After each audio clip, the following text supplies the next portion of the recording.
Vim aqui hoje gravar um vídeo para vocês, para a gente trabalhar um pouquinho sobre o plano cartesiano no 6º ano. Como comentei com vocês na aula online, é um assunto que nós vamos voltar a estudar no 7º ano, bem mais detalhado, porque até então nós só conhecemos os números positivos, os chamados números naturais. Então a gente vai conhecer um pedacinho desse plano cartesiano, que é o chamado de primeiro quadrante, tá? E para que serve o plano cartesiano? Como eu comentei com vocês, existe aí, né, uma das utilizações na própria geografia, quando a gente trabalha com as coordenadas cartesianas, localizar uma cidade, um estado, um país, em termos de latitude e longitude. O plano cartesiano, ele vem na matemática para ajudar nessa localização dos pontos. Então, eu vou trabalhar aqui com a localização de um ponto qualquer dentro de um plano bidimensional, um plano de 2 dimensões. Então, como que esse plano cartesiano ele é construído? Ele é construído através de uma reta colocada no eixo horizontal, tá? Essa reta nós podemos chamar de eixo X, que é o mais conhecido, e ainda vai aparecer pra gente como o eixo das abscissas. E temos também, né, de forma que a fazer um ângulo perpendicular, um ângulo retas perpendiculares, um ângulo de 90 graus, nós temos o nosso eixo Y na vertical, conhecido também como o eixo das ordenadas. Por enquanto, nós vamos trabalhar com o eixo X, que é o que está deitado, a reta deitada, e o eixo Y, a nossa reta que está na vertical, tá? E através dessas duas retas colocadas perpendicularmente, nós vamos localizar os pontos no plano, tá? Para fazer essa localização, parecido com o que vocês trabalhavam em geografia, coordenada cartesiana, também trabalha com para-ordenados, x e y, como se fosse latitude e longitude. E ele é chamado de ordenado porque obrigatoriamente precisa seguir essa ordem. Primeiro nós vamos colocar a localização olhando para a reta x e depois a localização em termos de y. Como assim? Então, nós temos aqui a nossa origem, que é o encontro das duas retas, o ponto 0 e 0. Vou começar pelo nosso ponto A. Eu já estou trabalhando aqui num papel quadriculado, né? Para que fique mais fácil determinar aqui as medidas. A cada encontro, né, dos quadriculados, dos quadradinhos, eu contei como uma unidade de medida. Então, 1, 2, 3, 4, 5, e a reticências para mostrar que isso aqui tende ao infinito. A mesma coisa na nossa reta colocada na vertical. Então, para localizar o ponto A, você pode, inclusive, pontilhar aqui no seu quadriculado para ver aonde que esse ponto A está situado no eixo X e onde ele está situado no eixo Y. No eixo X, que é o primeiro que a gente precisa determinar, ele está localizado aqui no nosso ponto 3. Já no eixo Y, ele está localizado no nosso ponto 5. Então, como nós vamos determinar essa localização, esse para-ordenado entre parênteses, primeiro o valor relacionado a x, que é a reta deitada, e depois o valor relacionado ao y. Então, a localização desse ponto A no plano bidimensional é o para-ordenado 3 e 5. 3 para x, 5 para y. Da mesma forma, o ponto B, ele vem com uma coordenada em x, né? Em x ele está relacionado ao número 11, e ele também tem a sua localização vinculada ao eixo y. Então, olhando para o eixo y, nós estamos aqui no 8. Então, 11 e 8. Esse é o para-ordenado que representa a localização do ponto B. Ponto C, nós temos uma novidade, porque esse ponto C, ele está sob o eixo X, ele está em cima do eixo X. Se ele está em cima do eixo X, ele corresponde ao valor 10 para X, ele não vai ter o valor da ordenada, ele não vai ter correspondência em Y. Em Y, ele está localizado no eixo no ponto 0, tá? Então, como ele está em cima do eixo X, ele tem apenas localização nesse eixo X. No eixo Y, nós vamos representar como 0. No ponto D, temos a localização para os dois, ó. Eixo X vale 1. E no eixo Y, nós temos o encontro com o 2. Então, 1 e 2 é a localização do ponto D. Ponto E, o meu ponto E também é novidade. O meu ponto E, ele está localizado agora em cima do eixo X, né? Então, como ele está localizado em cima do eixo X, opa, as canetas estão caindo, tudo bem? Como ele está localizado em cima do eixo Y, ele não possui valor real para X. O X, no caso, seria 0, tá? E o Y, que é onde ele está localizado, é o 7. Por fim, nós temos o F, ponto F, que tem localização 8 para X e localização no 4 para o nosso eixo Y, tá? Então, aqui estão a localização desses 6 pontos que eu coloquei no plano para vocês. Bom, continuando um pouquinho, trouxe para vocês aqui alguns exercícios da própria apostila do livro de vocês, para que a gente possa fazer juntos, para que a gente possa fazer em conjunto, tá? Eu gostaria que vocês completassem a apostila de vocês, que vocês fizessem juntamente com o livro, tá bom? Então, olha lá. Resolução de exercícios, capítulo 7, que é o capítulo que a gente já estava trabalhando, página 56. Na página 56, pode pegar a apostila de vocês, tá, gente? Ele pede, olha lá, escreva os pares ordenados que determinam cada um dos pontos do seguinte plano cartesiano. É um exercício bem parecido com o que nós acabamos de fazer no nosso exemplo, tá? Então, aqui, ele já marcou os pontos pra gente.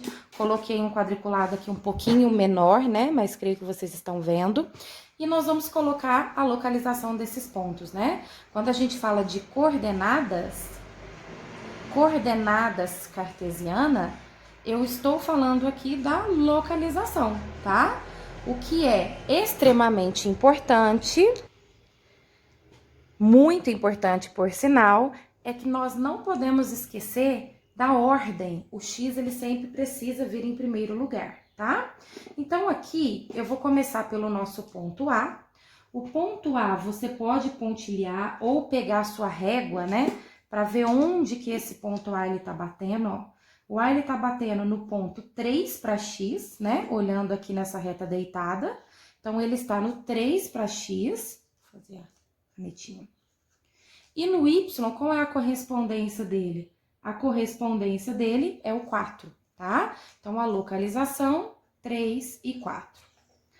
Ponto B, vai tentando fazer primeiro, gente, vai pausando o vídeo, fazendo, e depois conferindo o resultado, tá bom?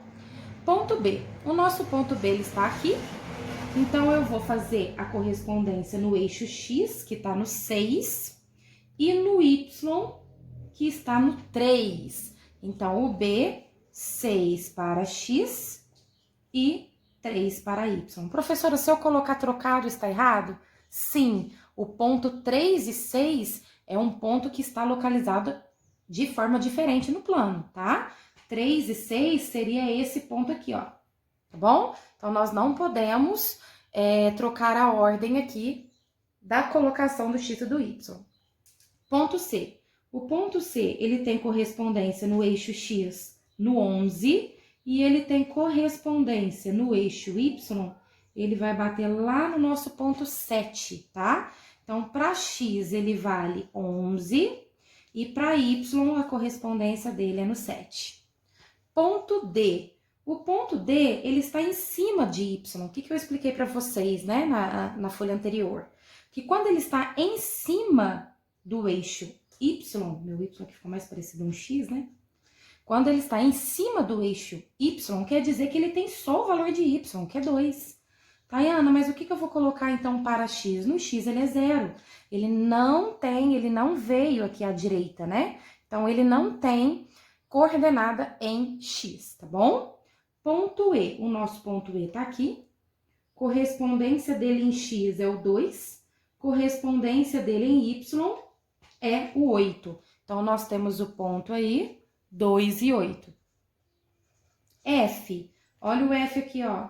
Correspondência em X é o 7. Correspondência dele em Y é o 6. Lembrando que sempre olha na reta deitada na horizontal, hein? G, O G, ele tá pertinho aqui, ó. Ele tá na localização no 12 para X. Já o Y, ele tá no primeiro aqui, ó. O primeiro espacinho do Y. Então, ele está no 1. E o último ponto, H. O ponto H, não sei se está dando para vocês verem com perfeição, mas o ponto H, gente, ele está aqui em cima do eixo X. Ele está em cima aqui do número 9, tá? Então, ele só possui valor para X, que é o 9. Como ele não está subindo, ele não tem coordenada para Y. Então, ele está aqui sob o eixo X. Da mesma forma que quando eu escrevi esse 0 e 2, o ponto está sobre o eixo Y. Tudo bem, pessoal? Então, completem esse exercício, tente fazer, depois você confira o gabarito, tá? Não deixem aí a apostila incompleta.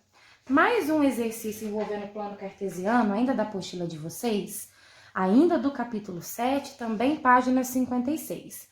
Ele pede para que você trace o segmento de reta MN. Tayana, o que é esse segmento de reta? O segmento de reta, ele possui um início e possui um fim, né? É um pedaço da reta, ele é limitado, tá bom, gente? E aí, como eu vou fazer, então, né, para poder traçar esse segmento? Eu preciso desses dois pontos para que a gente possa ligá-los e, então, formar o nosso segmento de reta. Esse ponto MN, ele vai ter que ser, então, localizado nesse plano cartesiano. Eu vou localizar, em primeiro lugar, o ponto 0 e 2, tá? Onde que tá esse ponto 0 e 2? O que significa? Como eu acabei de explicar, o X aqui vale 0 e o Y vale 2. Isso quer dizer que esse ponto M, ele está sob o eixo Y, ele está em cima de Y. Então, eu vou pegar o segundo tracinho aqui, ó, né? Que seria o meu Y valendo 2, e vou marcar o pontinho. Esse ponto, ele está aqui em cima, olha. Você pega uma outra cor e faça uma bolinha aí em cima, tá? Da mesma forma, eu vou fazer o meu ponto N. Primeiro, ele está no 4 para X. Então, ó, 1, 2, 3, 4. O 4 tá aqui, ó, né? O 4, no caso, seria esse tracinho aqui, ó, certo? Ó, 4. E ele está no 5 para Y. Então, isso aqui é 2, 3, 4, 5. Este daqui é a correspondência do 5, ó. Vou puxar uma setinha também. Então, agora, eu vou unir, né, essas duas correspondências. O 4, que é do X, e eu vou subir até chegar no 5, que é a correspondência dele em Y.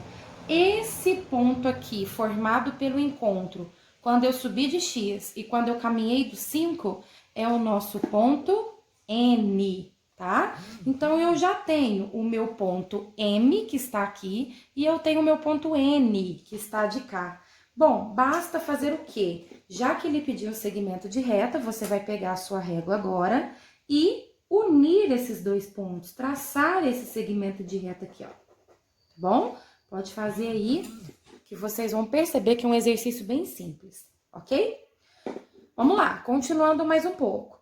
Capítulo 7, página 60, finalzinho da apostila, nós vamos trabalhar com o exercício número 6. Ele pede qual é o polígono formado, sendo que ele forneceu esses pares ordenados para que a gente possa localizar no plano cartesiano. Então, ele é bem parecido com esse exercício, tá? Eu vou localizar primeiramente esses pontos, você pode chamar de ponto A, ponto B, ponto C e ponto D. Então, eu vou primeiramente localizar esses 4 pontos e depois observar qual polígono vai ser formado, tá? Então, vamos lá. Olha o primeiro, 0 e 2. O que quer dizer 0 e 2? Nós acabamos de trabalhar. Quer dizer que esse ponto ele está em cima do eixo Y. Então, olha para cá, ó. 1 seria aqui, 2 seria aqui. Então, eu tenho um ponto que está em cima desse meu eixo Y. Como eu chamei ele de A, eu vou colocar o A aqui, ó, tá? Professora, não precisa escrever o 2 aqui do lado? Não tem necessidade, tá bom, gente? Depois, o ponto 1 e 3 para o B. Então, vamos lá. Lembrando que o X, 1 tá aqui, né? E o Y é 3, ó. 1, 2, 3. O 3 tá aqui. Mas unindo esses dois, ó, se eu unir esses dois, olha onde que vai estar o meu ponto B. Tá vendo? Ponto C, 3 e 1. 1, 2, 3. Então, o 3 tá aqui. E o 1 tá de cá. Então, vamos lá. Unindo, pode unir pontilhado ou bem fraquinho, tá? Nós temos aqui o que eu chamei de ponto C. E o ponto D, 2 e 0. 2 e 0, gente, ele vai estar em cima do X valendo 2. O X valendo 2 é exatamente aqui, ó. Aí você fala, nossa, mas não formou nenhum polígono. É claro que para formar o polígono, nós vamos fazer o quê, pessoal? Ligar esses pontos, ó. O A eu vou ligar no B, o B eu vou ligar no C, o C eu vou ligar no D e, por fim, o D diretamente no A. E aí ele pergunta, né? Qual é o polígono formado aqui? Nós temos um polígono formado por 4 lados. Então, nós já sabemos que se trata de um quadrilátero. É o nome dado para qualquer polígono que possui 4 lados. E eu posso ser mais específica, né? Isso aqui é um quadrilátero chamado de retângulo, porque ele possui os 4 ângulos retos, tá? Tudo bem, pessoal? Completem a apostila, uma atividade bem tranquilinha. Mais 2 para a gente encerrar essa parte de plano cartesiano, para vocês poderem fazer a eureka e também, caso o SAS trabalhe com alguma questão dessa no simulado, tá bom? Então, vamos lá. Esse é um exercício bem comum, ele está ainda na apostila de vocês, tá? Na apostila página 61, ele traz um mapinha com a localização de alguns lugares, tá, gente? Esse aqui, ó. Então, ele traz a localização de alguns lugares, né? Vestiário feminino, masculino. E o enunciado fala o seguinte: observe a planta simplificada de um condomínio onde Mariana mora. Suponha que as linhas do mapa sejam linhas realmente presentes no chão do condomínio. Para ir do vestiário feminino até a piscina, caminhando apenas sobre as linhas do piso, seguindo a rota mais curta possível, Mariana tem 3 opções de caminho. Descreva essas 3 opções, dizendo as coordenadas dos pontos sobre os quais Mariana deve passar. Então, vamos entender o que o exercício está pedindo. O exercício está pedindo para que a gente coloque 3 caminhos diferentes, né? Caminho 1, caminho 2 e caminho 3. Os caminhos mais curtos possíveis, tá? Sendo que ela vai sair do vestiário feminino, tá? Então, ela vai sair desse ponto aqui, que eu coloquei de rosa, e ela quer chegar aí, no caso, né, ó, para ir do vestiário feminino até a piscina. Então, olha lá, ela vai chegar aí até a piscina que tá pertinho, né, gente? Só que ela não pode caminhar, por exemplo, é só ela vir aqui na diagonal, Tayana, não pode. Ela tem que passar por essas linhas, tá? Então, eu vou fazer um primeiro caminho e vocês vão pensar nos demais. Vamos lá, pessoal. Em relação ao caminho, eu vou fazer o primeiro aqui com vocês, tá? Nesse primeiro caminho, eu vou começar partindo do vestiário feminino. Qual seria o ponto desse vestiário feminino? 1 para o X. E em relação ao Y, ele está localizado no 4. Então, esse 1 e 4, gente, vai ser o começo dos 3 caminhos, porque é o ponto de partida, né? O ponto de chegada também vai ser o mesmo. Qual que vai ser o ponto de chegada? A piscina. A piscina, ela está localizada no 3 para X, já vou até colocar aqui, ó, no 3 para X, e ela está localizada no 5 para Y. Então, o final também será a mesma coordenada. Então, eu vou ter que descobrir aí, eu vou traçar o primeiro para que vocês possam ver, tá? Seguir, sair do vestiário feminino, passar por aqui, né? Que é um caminho aí, um quarteirão para frente, tá? Depois, vou subir até chegar na piscina. Então, olha lá, tô fazendo assim, ó, um caminho curto. Quais são os pontos que eu passei aqui? Primeiro, eu passei nesse ponto à frente, quarteirão à frente, que seria o ponto 2 e 4. Logo em seguida, eu subi para esse ponto aqui, que continua 2 para X e 5 para Y.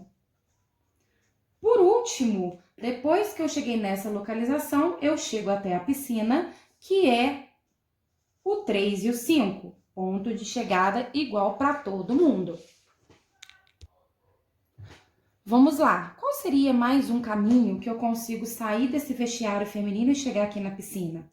Ao invés de andar o primeiro quarteirão e subir, eu poderia continuar aqui em linha reta, né? Então, eu poderia vir em linha reta, andar 2 quarteirões e subir esse último, tá? Então, quais os pontos que eu vou passar agora? Eu vou sair do ponto 1 e 4, vou passar pelo ponto 2 e 4, o quarteirão da frente, o ponto 3 e 4, e por fim, para que a gente possa chegar na piscina, também o ponto 3 e 5, tá? Para finalizar, gente, como ele pediu 3 caminhos diferentes, eu vou fazer o último aí, usando o nosso ponto de partida 1 e 4, passando pelo ponto 1 e 5, ao invés de caminhar para frente, eu vou subir primeiro. Então, eu vou para o 1 e o 5, e depois eu vou para o lado, né? Caminho para que venha à direita o 2 e o 5, e por fim, o 3 e 5, ok? Tudo bem? Então, eu tenho 3 caminhos diferentes, saindo do vestiário feminino e chegando aqui na piscina. É um exercício que aparece bastante aí nos exercícios SAS, também no simulado, tá bom, gente? Para finalizar, trouxe também um exercício da atividade suplementar, que eu gosto muito. Ele trabalha aí com a distância total percorrida, falando sobre um ponto móvel, né, que está caminhando, você pode imaginar um carro, né, ele só destacou pra gente como um ponto móvel, um ponto que está andando nesse plano. E aí, esse ponto móvel, ele faz esse trajeto. Ele sai do A, passa por B, depois do B ele vai pro C, do C ele vai pro D, e do D ele retorna pro A. Primeiro passo vai ser marcar esses pontos. Então, vamos lá. 1 e 5. 1 para X. 1, 2, 3, 4, 5. 5 para Y. Então, esse aqui é o meu ponto A, tá? Você pode colocar, se você quiser, 1 aqui e 5 de cá, mas não tem a necessidade. Esse é o nosso ponto A. Ponto B, 5 e 5. Então, ó, 1, 2, 3, 4, 5. Tá aqui. E também é o 5 pro Y. Então, ó, eu vou subir e vou de encontro ao 5, ó. Esse aqui é o meu ponto B. Ponto C, o mesmo 5 do X, mas agora ele vai lá no 10, ó. Se aqui era o 5, 6, 7, 8, 9, 10. Então, ele vai vir até aqui pra cima, subir de encontro, né, ao 10. Então, esse é o nosso ponto C. Por fim, o ponto D é o 1, que está aqui, até chegar no 10 lá em cima, olha. Então, olha que interessante, pessoal. Ele saiu do ponto A, foi para o ponto B, então tá aqui. Do ponto B, ele foi para o ponto C. Do ponto C, ele foi para o ponto D. E do D, ele voltou para o ponto A, formou um retângulo. A professora é um quadrado, não sei, vamos ver? Pessoal, como que eu faço para achar a distância percorrida aqui, ó? De A para B, quantos quadradinhos ele percorreu? Gente, é só contar, ó. 1, 2, 3, 4. De fato, ó. 1, 2, 3, 4. Eu tenho 4 caminhos, 4 unidades de medida aqui, né? Então, se eu tenho 4 unidades de medida nessa parte de baixo, eu também tenho 4 unidades de medida na parte de cima. Ok? Na lateral, nós andamos 1, 2, 3, 4, 5. Na lateral, eu andei 5 quadradinhos. É lógico, né? Do 5, nós passamos para o 10. Então, eu tenho 5 unidades de medidas caminhando de B para C e também de D para A. Tudo bem? Então, qual é a distância total percorrida? Saindo do ponto A e voltando para esse ponto A. Então, ó, de A para B, são 4 unidades de comprimento. De B para C, 5 unidades. De C para D, mais 4 unidades. E de D, voltando para A, mais 5 unidades. Então, eu vou somar aqui, ó, 5 com 5, 10. 4 mais 4, 8. Nós temos um total de 18 unidades percorridas. saindo do meu ponto A, né, que está aqui. Deixa eu marcar mais forte, ó. E voltando para ele mesmo, ok? Então, eu escolhi, pessoal, alguns exercícios. Essa matéria ela é bem simples, a localização dos pontos. Gostaria que vocês preenchessem a apostila de vocês, tá? E como uma forma mesmo de treinar caso caia na Eureka do capítulo 7 ou no simulado SAS. Lembrando que esse conteúdo, ele não vai ser cobrado na avaliação mensal 1 e nem 2 e nem programática, até mesmo porque nós temos aí no 7º ano um capítulo totalmente direcionado para ele, trabalhando no plano cartesiano de forma mais completa, tá bom? Um abraço para vocês, por favor, assistam o vídeo e façam os exercícios.